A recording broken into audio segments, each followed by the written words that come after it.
নমস্কার বন্ধুরা, মানবীর রান্নাঘরে আপনাদের সবাইকে স্বাগত জানাই। আমার আজকের রেসিপি বাটা মাছের সর্ষে ঝাল।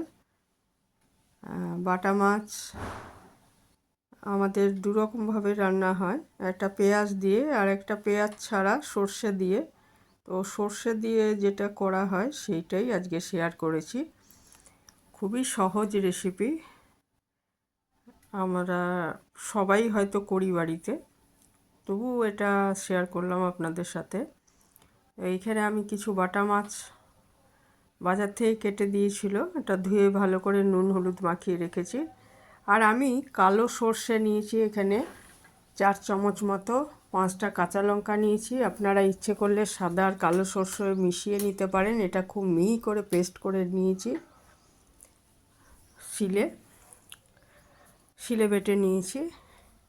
আর আমি নুন দিয়ে বাটি সাধারণত সর্ষেটা, তো সেভাবে বেটেছি। তারপরে একটা ননস্টিক কড়াইতে তেলটা খুব ভালো করে গরম হয়ে যাওয়ার পর আঁচটা একটু লোতে করে, নাহলে মাছগুলো ছিটাবে, তো বাটা মাছগুলো দিয়ে আস্তে আস্তে এগুলো আমি ভেজে নিচ্ছি।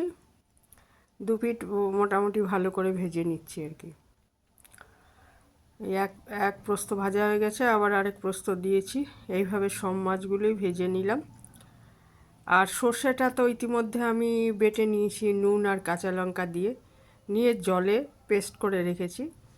আর তারপরে ওই মাছ ভাজার তেলটার মধ্যেই আমি বিউলির ডালের বড়ি দিয়ে দিলাম। বিউলির ডালের বড়ি দেওয়া হয় আমাদের এইভাবে যখন করা হয়। তো বড়িটা ভেজে তুলে আবার একটু সর্ষের তেল দিয়ে, এখানে ফোড়ন হিসাবে সর্ষের জিনিসে ফোড়ন হিসাবে আমাদের সাধারণত কালো জিরা দেওয়া হয়, আমিও সেটাই দিয়েছি। কালো জিরা দিয়েছি। এবার এই ফোড়নটা ভাজা হয়ে গেলে এর মধ্যে জলে গুলে রাখা সর্ষের পেস্টটা দিয়ে দিচ্ছি। আমি আর হলুদ দিলাম না, কারণ হচ্ছে মাছের মধ্যে যথেষ্ট হলুদ ছিল, তাই আর দিলাম না। না হলে ইচ্ছে করে খুব সামান্য, নাহলে এটা তো এমনি তো ভাজা হবে না, জাস্ট এই জলে গুলি দেওয়া হয় সর্ষেটা, তো বেশি হলুদ হয়ে যেতে পারে, ওই জন্য আর হলুদ দিলাম না। পরিমাণ মতো নুন দিয়ে দিলাম। সর্ষের মধ্যে কিছুটা নুন দেওয়া আছে, সেই বুঝে আমাকে নুনটা দিতে হবে। আর মাছ ভাজাগুলো ঝোলটা ফুটে উঠলে মাছ ভাজাগুলো দিয়ে আর বড়ি ভাজাটা মাছ ভাজাগুলো দিয়ে ঢাকা দিয়ে 6-7 মিনিট রান্না করে নিলেই আমার মাছটা তৈরি হয়ে যাবে। নামানোর আগে দিয়ে দিতে হবে একটু ধনেপাতা।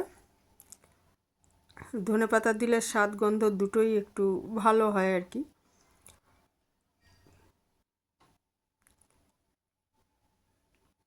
6-7 মিনিট পরে এই যে ঢাকাটা খুলে আমি ধনেপাতা দিয়ে দিয়েছি, ব্যাস এবারে আমার মাছটা তৈরি হয়ে গেছে। আঁচটা বন্ধ করে দেব।